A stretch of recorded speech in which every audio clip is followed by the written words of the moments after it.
السلام عليكم يا شباب، ازيكم عاملين ايه؟ اتمنى تكونوا بخير. موضوع حلقتنا المره دي مختلف تماما عن كل حلقه.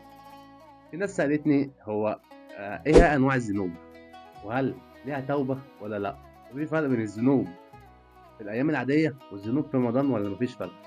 همس غير مفهوم. ده اللي هنعرفه معانا مع برنامج ابو السيد. هتتعلم، هتستفيد.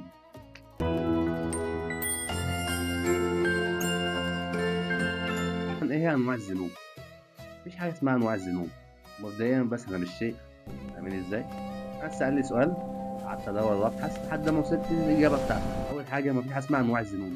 هو الذنب ذنب، في حاجه اسمه بقى ذنب صغير وذنب كبير والكلام ده ايه؟ لا. هو الموضوع بيبدا ايه بقى؟ انت عملت حاجه بسيطه، تمام؟ الحاجه البسيطه اللي انت شايفها سهله بالنسبه لك هي يعني مش سهله هناك، هي سهله هنا قدامك، انما هناك في الاخره هي مش سهله خالص. في نفس الوقت الذنب البسيط اللي انت عملته تعمل بعديه ذنب تاني اكبر منه شويه، بس بالنسبه لك بيبقى بسيط، وبتعمل بعديهم ذنب تالت، وهكذا. فالذنب الواحد يعني مش يعني ما بيبقاش هو ده بس الواحد، يعني الذنب الوحيد. اللي بيعمل ذنب يكمل في الطريق ده. فاهمين ازاي؟ يعني كأنك طالع السلم، سلمك تجيب التاني، تجيب التالتة، تجيب الرابعة. انت بدأت بأول ذنب، بالنسبة لك حاجة صغيرة. لما توصل بقى للذنب الكبير، فاهم؟ في حاجة بقى اسمها الكبائر بقى. خلاص بقى انت بالنسبة لك بقى انت شايف ان هي هتعدي زي اللي فات. مش كده خالص، فاهم؟ ما كانش حد غلط. خد بالك الذنب اللي انت شايفه بسيط ده بيبقى مربوط بيه ايه بقى؟ مربوط بيه في الدنيا والآخرة وفي الدين. الذنب بسيط، انت يعني معاك في الدنيا ومعاك في الآخرة، وهيأثر عليك في دينك.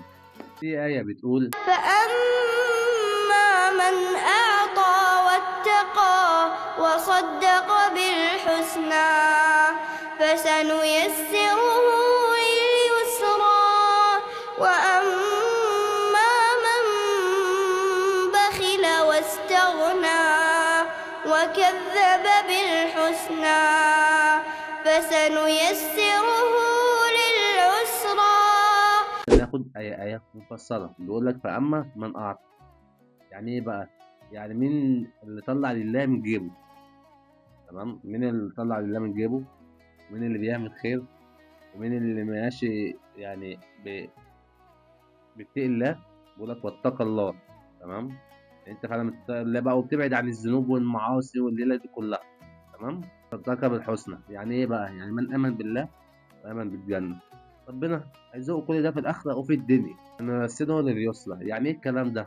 يعني ربنا هيسهل عليه كل طاعته، وهيوفقه في الدنيا، وهيسهل عليه كل حاجة هو شايفها صعبة. وأما من بخل واستغنى، يعني اللي خبى فلوسه ما طلعهاش لله.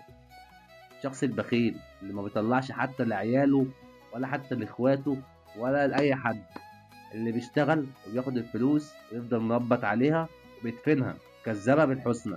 يعني ايه؟ يعني كذب بالجنة وكذب بالله بالتوحيد.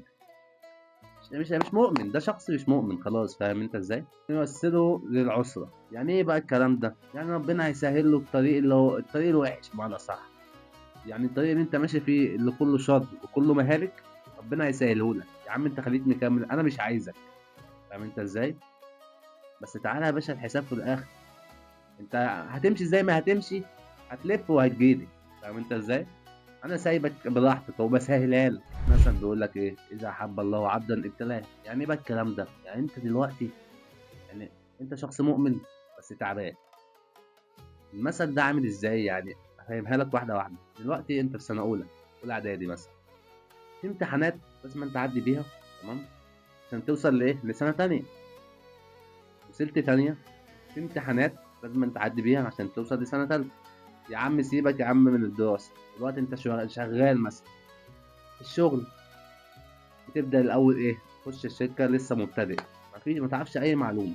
تقعد مع واحد يعلمك في يوم اتنين تلاته، تبدا تشتغل انت. تمام؟ تشتغل اول سنه تترقى، تشتغل تاني سنه، تمام، وتالت سنه تترقى لحد لما تبقى ايه؟ مدير. فاهم انت ازاي؟ او صاحب الشركه. هي امتحانات في الحياه، هي زيها زي الدنيا. ربنا بيحبك بيبتليك. تمام؟ في تعب مثلا، يعني انت دلوقتي شخص سليم، مره واحده لقيت نفسك تعبان ومش قادر ومش عارف، ده حب من ربنا. ربنا بيمتحنك، فاهم انت ازاي؟ يعني ده امتحان ليك، هتعدي وتقول الحمد لله، ولا هتقول بقى ليه ومش ليه واشمعنى انا وهم لا هي مش كده، ده امتحان، ربنا اختصك انت بالامتحان ده، فانت احمد ربنا على النعمه اللي انت فيها، قول الحمد لله، خليك فاكر ان انت مهما كانت ذنوبك صغيره او كبيره كده كده مش هتفرق في حاجه، عشان هو الذنب واحد واخرتها في الاخر وحشه. بس خليك فاكر ان اي ذنب انت بتعمله فعلا فعلا فعلا لو تبت انسى الذنب ده، ما تشيلش هم يا عم، فاهم؟ ما تشيلش هم العذاب ولا تشيل هم الاخره ولا تشيل هم اي حاجه.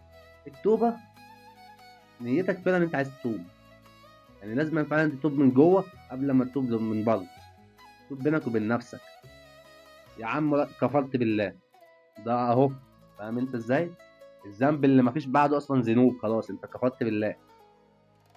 زنيت، مش عارف، سرقت، شوف ده كله.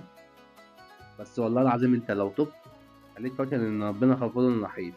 بس يا عم كده احنا وصلنا لنهاية حلقتنا، ما تنساش تقول لي تحت في التعليقات فيديو حلو ولا وحش، اكمل في السلسلة دي ولا ما اكملش فيها. خليك فاكر مع اخوك ابو السيد، هتتعلم هتستفيد. مع السلامة.